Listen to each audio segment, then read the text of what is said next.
a member of the cabinet in Israel was actually quoted as saying that nuclear weapons were an option that Israel could use. No one's ever confirmed Israel has nuclear weapons. It's long been suspected. That seemed pretty clear confirmation. Why are you against nuclear weapons? Hang on. If you're not against Dresden, why are you against nuclear weapons? Let me ask the question. No, but why are you against it? I've done this before, this job. Let me do it. Go on. Okay?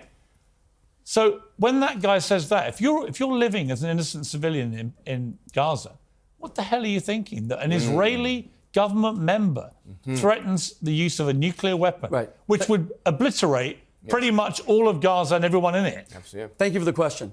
If that were true, why hasn't Israel used nuclear weapons against Nasser when he invaded? It's true. Well, hold on. It's true this guy threatened it. And the answer is no. I know the guy, and I spoke to him about it.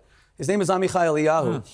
Israel has never carpet bombed any Arab. Hang on, Mohammed. 1967 Now. 1967 was preemptive. He was asked a question by a provocative interview, and he said, well, if you're going to bomb the same thing, it was a Mohammed Hijab type. You want to kill all the Arabs, 3 million people, just drop a bomb. He said, well, if you want to drop a bomb, drop a bomb. He was being dismissive and stupid, and he put out a statement the next day saying that never in history would the Jews ever even contemplate doing that. Let's remember one thing. The only place in the Middle East, one second, Piers, the only place in the Middle East where Arabs have any freedoms, Israel. The only place where they vote openly, Israel. The only place where Palestinian women can dress the way they want, Israel. And let's be clear, when Mohammed Hijab gets up and says that we Palestinians want to be a religion of death, you know, I just got a haircut coming here by an Arab barber here in London, and he said to me, I hope you defeat this guy because he doesn't represent us. We want to live. We want to have good lives. We want to be religious. We want to eat halal. But we don't want to die for martyrdom. You are not a Muslim. You're an Islamist. You're an Islamist. Let me ask Mohammed a question. Let me ask Mohammed a question.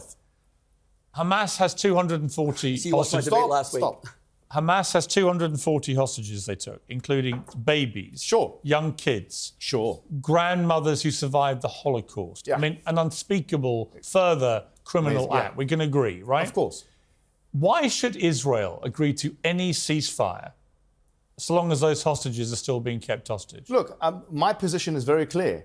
They should fight man to man on the ground. On the ground. Well, they are. That fighting. That's exactly what they're doing. That fighting, no one can. This is Mohammed, that's exactly what they're doing. I know. Man to man, they took hostages. Excuse me. They took babies as hostages. He's asked me the question. They took infants as hostages. Let him answer the question. You're getting excited here. I know it's your sexuals are implying you're the sex rabbi. Now you're back to my sex life. Leave it. You're getting overexcited. Get your head out of my bedroom, Mohammed. Beneath you. He's getting excited with me. Let me ask the questions. You guys answer them. Mohammed, answer my question. Why, if you're Israel, would you ever agree to a ceasefire if those hostages aren't released? I'm telling you what my position is. My position is man-to-man combat. Which is what they're doing now. No, that part of it is understandable. Do you understand? That's what they're doing. No problem. But what I think is not understandable, what is not acceptable, because you said, what's a proportionate response? That's the question you keep asking everybody.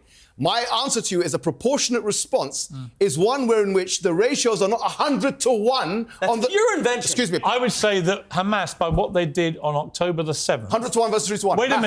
Wait a minute. Ordered, by doing what they did, they ordered de facto the disintegration of northern Gaza that we're seeing. Of course. And all the civilians and the suffering. Deaths Have you seen the deaths of thousands of civilians. Let him finish. They knew what was going to happen. I agree with that. So that's why they should go. Piers, Rabbi Shmuley. in 2005, Israel unilaterally withdrew from Gaza and allowed, Hamas won an election in 2006. They could have built Singapore. You know what they did? They took larger foreign aid per capita than all of Europe received from the Marshall Plan. And look what France and Britain, look how beautiful London is. They took that money and they bought bullets and bombs. They did not build hospitals, not schools. They stole it from the Palestinian people. Ismail Haniyeh is worth $4 billion. I don't care about Khalid Mashal is worth $4 billion.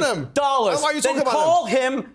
Call him an evil criminal. You're afraid to. He says he won't. You see, he will never condemn Hamas because he has condemned. No, Hamas. go ahead. I've heard him do it. Excuse me. No. He condemned Hamas's attack. He's never condemned Hamas. Well, let me ask you: do you condemn Hamas? On what basis? Here we go. See, hold on. Play games. Do you accept now? Let me ask you a question. Every answer is on what basis? On what this? On this? What's your source? Even if you ask me, if you do condemn the IDF, I'll say specify your context. In what exact context? Do you defend Hamas as a terrorist organization that just went and killed 1,200 people, burned them alive, beheaded them, and took 250 hostages? Do you condemn them or not? Do you condemn them or not? Get your head into the debate, and do you condemn them or not? See, this is a debating tactic. It's 2-on-1 now. Let him answer. Let him answer. It's 2-on-1.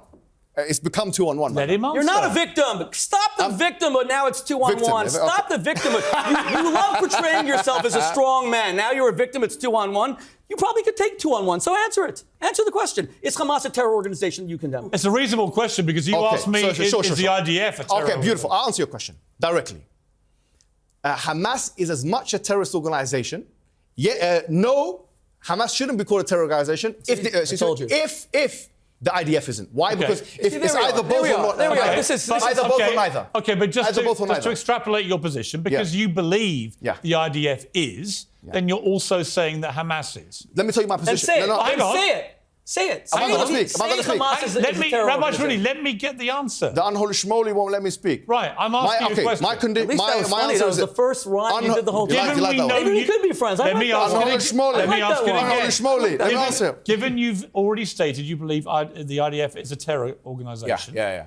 Am I to assume legally or morally? that you believe... Legally or morally? Well, hang on. Go on. Am I to assume that you believe Hamas is now? No, this is my position. But you have to give me 10 seconds at least to answer, right? Legally, I think you shouldn't call Hamas a terrorist organization if you're not calling IDF a terrorist organization. That's my position. But you do both. Call them terror organizations. Hold on. Let him answer. Hold on, let me finish. Because as we said, the UN definition of what a terrorist organization is to kill civilians in order to achieve a political objective. However, on a moral and theological, philosophical level, I agree with Rosalind Higgins, who was the justice of the International Criminal Court, right? The Court of Justice, ICJ, a British justice. By the way, she was a Holocaust survivor as well. She was Jewish. And her position is that she believes that the word terrorism or terrorist is actually useless. And she says that it's... I'm putting to her... Can you answer my question?